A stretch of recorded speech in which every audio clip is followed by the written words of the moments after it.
So in the last videos, we saw the different methods of solving linear equation in two variables. Okay, now we'll move further and see what is there in the practical application of linear equation in two variables. So in this case, we'll have word problems and we'll break that word problems. We'll convert into algebraical equations, that is linear equation in two variables, and then using any of the methods what we have done earlier, using them we will simplify them to find the values of our variable. बराबर. तो यहाँ पर जो हम ये करने वाले हैं, ये हम प्रैक्टिकल एप्लीकेशन करने वाले हैं अपने linear equation in two variable का. तो will do that directly starting with CBSE exercise 3.1. 3.1 में कुछ 3 क्वेश्चंस हैं और ये तीनों क्वेश्चंस को हमको ग्राफिकल या ज्योमेट्रिकल या अलजेब्रिकल रिप्रेजेंटेशन करना है. तो वर्ड प्रॉब्लम्स भी हैं, तो वर्ड प्रॉब्लम को सॉल्व कैसे करते हैं वो भी देख लेंगे और साथ ही साथ इनको हम अलजेब्रिकल और ग्राफिकल रिप्रेजेंटेशन भी कर देंगे. बराबर है. तो सिंपल से समय बराबर आप सुनेंगे तो समझ जाएंगे. तो 3.1 में actually I am not writing the question, just see to it कि you have some kind of reference of the question with you. So 3.1 में Aftab tells his daughter, 7 years ago I was 7 times as old as you were then. Also 3 years from now I shall be 3 times as old as you will be. Isn't this interesting? ऐसा पूछ रहा है, मतलब question पूछ रहा है हमें. Represent this situation algebraically and graphically. बराबर. तो आफ्ताब है, आफ्ताब अपनी बेटी को बताता है बराबर कि जैसे मैं आपको बता सकता हूँ कि एक इक्वेशन दे रहा हूँ कि 7 साल पहले मैं आपसे 7 गुना 7 टाइम्स बड़ा था 7 साल पहले, और मैं ये बोलूँगा कि आज से 3 साल बाद मैं आपसे 3 गुना बड़ा हो जाऊँगा. तो मैंने आपको एक कंडीशन दिया, तो आप कैसे सॉल्व करोगे? तो इसे सॉल्व करने के लिए सबसे पहले प्रेजेंट एज को मेंशन करना रहता है. ऐसे जब क्वेश्चंस होते हैं जहाँ पर पहले क्या हुआ बाद में क्या होने वाला है, तो उसमें ध्यान मत दीजिए, आप प्रेजेंट एज को कैच कीजिए. तो सबसे पहले हम जाएंगे प्रेजेंट एज में.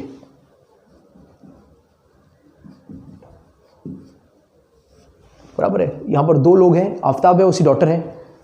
तो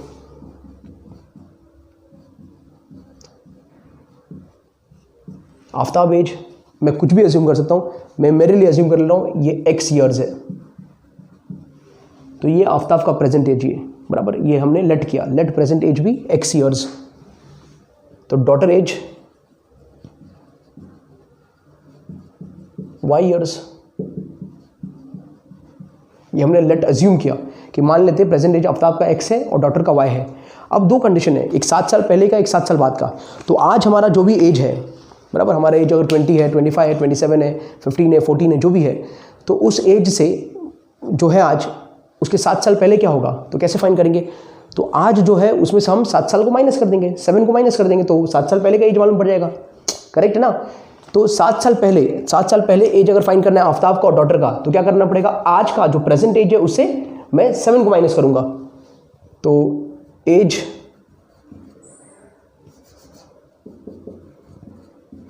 सेवन ईयर्स अगो, 7 साल पहले क्या था एज? तो 7 ईयर्स अगो आफ्ताब का age will be nothing but आज का प्रेजेंट x माइनस 7 और डॉटर का एज, डॉटर का आज का एज y है और माइनस 7. ये होगा 7 साल पहले आफ्ताब का एज और उसके डॉटर का एज. आई वॉज में अब यहाँ पर कंडीशन दिया है कि 7 years ago I was 7 time as old as you. कौन कह रहा है? आफ्ताब कह रहा है 7 years ago I was 7 time as old as you. तो 7 साल पहले अकॉर्डिंग टू गिवन कंडीशन,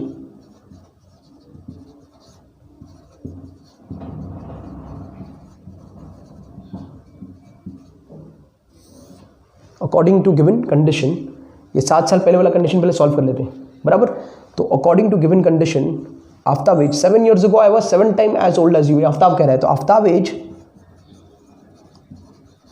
मतलब 7 साल पहले, ये 7 साल पहले वाले में सॉल्व करें हम लोग. तो आफ्ताब एज 7 साल पहले क्या होगा? 7 टाइम्स डॉटर एज. उसको बोल रहे ना 7 years ago I was 7 times as old as you, 7 times as old as you were then. तो आफ्ताब एज 7 साल पहले x माइनस 7 है, daughter age 7 y minus 7. Therefore x minus 7 is equal to 7y minus 49। इसको मैंने simplify किया, therefore x minus 7y is equal to, ये उधर गया तो माइनस 42। इसको इधर ले लिया, उसको दे दिया। ये आपका इक्वेशन 1 है। This is equation 1। आया बात समझ में? अब क्या है आगे केस में? आगे कुछ ऐसा है कि 3 years from now, 3 years, age after 3 years,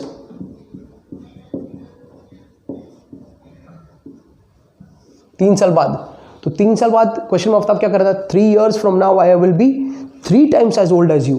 पर 3 years फ्रॉम नाउ पे एज तो पहले फाइंड कर लें। आज हमारा एज क्या है? आज हमारा एज जो भी है उसमें 3 साल बाद क्या होगा, उसमें 3 ऐड कर दो। तो आफ्ताब का आज एज क्या है? प्रेजेंट एज क्या है? x है। तो 3 साल बाद उसका एज क्या होगा? x plus 3।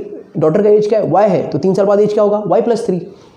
तो 3 years after, Aftab age will be x plus 3 and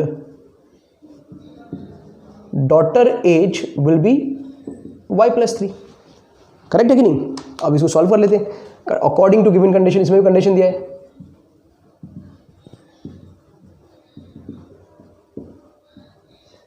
according to given condition. क्या कंडीशन दिया है? कंडीशन ये है कि आफ्ताब एज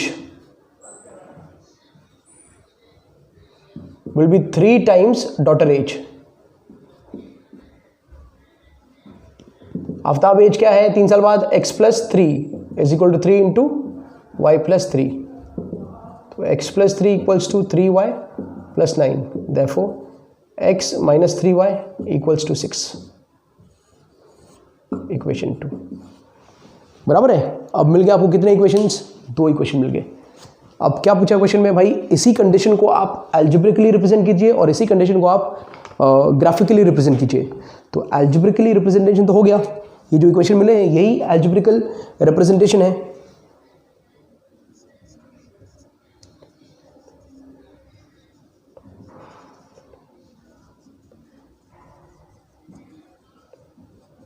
तो ये एल्जेब्रिकल रिप्रेजेंटेशन, तो क्या क्या है? x minus 7y is equal to minus 42, ये 1, और दूसरा x minus 3y equals to 6, ये 2। So we are done with first part of the question. Algebraical representation हो गया। अब इस चीज़ को ग्राफिकली रिप्रेजेंट करना है। ग्राफिकल रिप्रेजेंटेशन क्या करना पड़ेगा? तो हमने ग्राफिकल मेथड किया सॉल्विंग का, हाँ उसी को याद रखना है, उसी को ध्यान में रखना है, बराबर है। पर ये इक्वेशन सिंपल इक्वेशंस नहीं है। हमने जो एग्जांपल लिया था बड़ा सिंपल इक्वेशन का एग्जांपल लिया था। ये इक्वेशन उतने सिंपल नहीं है क्योंकि इसमें जो कोएफिशिएंट्स हैं उनके वैल्यूज़ हैं, बराबर ना। वेरिएबल्स के कोएफिशिएंट के वैल्यूज़ कुछ ना कुछ हैं 1 को छोड़ के। तो you are I right, graphical representation.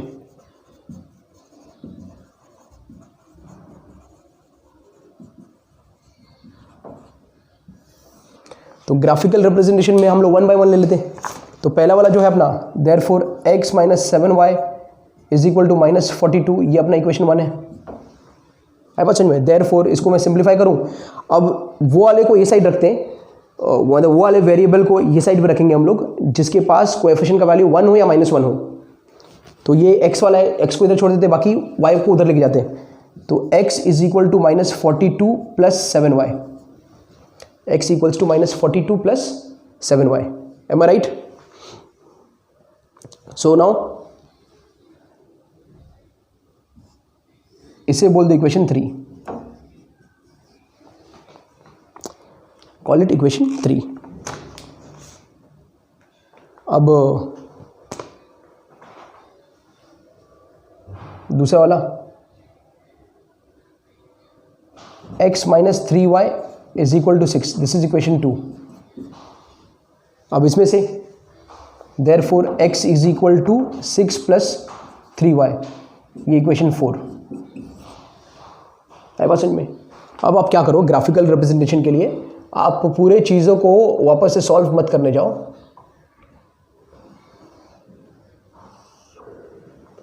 There is no need to solve them again and again. पूरा का पूरा इसको थोड़ा सा आपको मेथड बता देता हूँ, वैसा कर लो।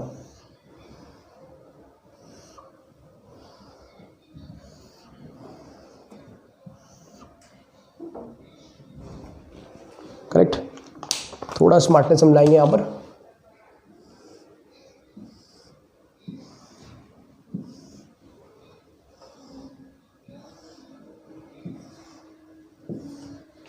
ये हमारा x होगा, ये हमारा y होगा, ये हमारा x, y होगा, ये हमारा x होगा, ये हमारा y होगा, ये हमारा x, y होगा, बराबर। ये वाला जो है this is for equation 3, equation 3 के लिए, और ये वाला जो है वो इक्वेशन 4 के लिए, बराबर। सो योर भी आप ये वाला इक्वेशन 3 के लिए, तो इक्वेशन 3 लिख देते हैं यहाँ पर हम लोग। क्या है equation 3? x is equal to -42 + 7y, equation 3। और ये वाला इक्वेशन 4 के लिए, तो इक्वेशन 4 क्या है? x इक्वल टू 6 + 3y, ये वाला इक्वेशन 4 है अपना, ठीक है। तो अब यहाँ पर आप y का वैल्यू अज्यूम कीजिए। So you assume value of y here. तो when you assume value of y here, तो y का वैल्यू मैं क्या करता हूँ, 6 अज्यूम करता हूँ। y का वैल्यू यहाँ पर मैं 6 अज्यूम करता हूँ, आई एम डूइंग डायरेक्टली, बराबर। सॉल्व करने की जरूरत नहीं हर चीज़ को। तो y का वैल्यू अगर हमने 6 लिया तो 7 6 42 हो गया, प्लस 42 माइनस 42 0 हो गया। नहीं समझा तो कौन 0 हो गया? x 0 हो गया। तो y जब 6 है, when y is 6 x is 0, आया समझ में क्या? तो ये आया क्या? 0,6। अब एक और वैल्यू अज्यूम करो, 8 ले लो, 7 8 56, फिर वो माइनस करने के थोड़ा बड़ा नंबर आ जाएगा। क्या ले ले? 7 ले ले, 7 7 49, 7 7 49। तो y जब मैं 7 ले रहा हूँ, 7 when I am taking y as 7, बराबर है। तो x क्या हो जाएगा? +49 माइनस 42, +49 माइनस 42, बराबर समझो उस चीज़ को। कितना होगा? 7, 49 और 42, 7, क्या 7 + 7, तो ये क्या होगा? 7,7। समझ में आया क्या? इसको नाम आप a दे दो, इसको नाम आप b दे दो। अब a और b को प्लॉट कर देंगे। यहाँ पर आते हैं, अज्यूम करो y के वैल्यू को, अज्यूम करो यहाँ पर कुछ भी। अगर 0 लिया तो ये पूरा 0 हो गया, तो x क्या हो गया? 6। तो y 0 तो x 6, तो ये आ गया 6,0। y क्या लिया? -1, y क्या लिया? -1, y -1 लिया, तो ये -3 हो गया, +3 माइनस 3, सॉरी +6 माइनस 3, +6 माइनस 3 3, तो ये हो गया 3,-1। इसको वैल्यू को आप p बोल दो, इसकी वैल्यू को q बोल दो, बराबर ना। Now what you will do, you will take a graph paper, you will take a graph paper. Graph paper नहीं है अभी, बराबर ना, तो बाहर भी तो जा नहीं सकते खरीदने के लिए। तो स्केल ले लो, स्केल से प्रॉपर कैलिब्रेट कर लो, इसको भी कैलिब्रेट कर लो, 1 सेंटीमीटर 1 सेंटीमीटर 1 सेंटीमीटर, बराबर। तो मिस्टेक नहीं होगा, जब आप प्लॉट करो तो मिस्टेक नहीं होगा। अगर रैंडम ले लूँगा और ड्रॉ करूँगा तो मिस्टेक हो जाएगा। तो स्केल ले लो, स्केल से 1 सेंटीमीटर ऐसा कैलिब्रेट कर लो, और कैलिब्रेट करने के बाद एक एक पॉइंट को प्लॉट करो। ऐसा पॉइंट 0,6 को, 7,7 को, उसको a b लिखो, ये इन दोनों को।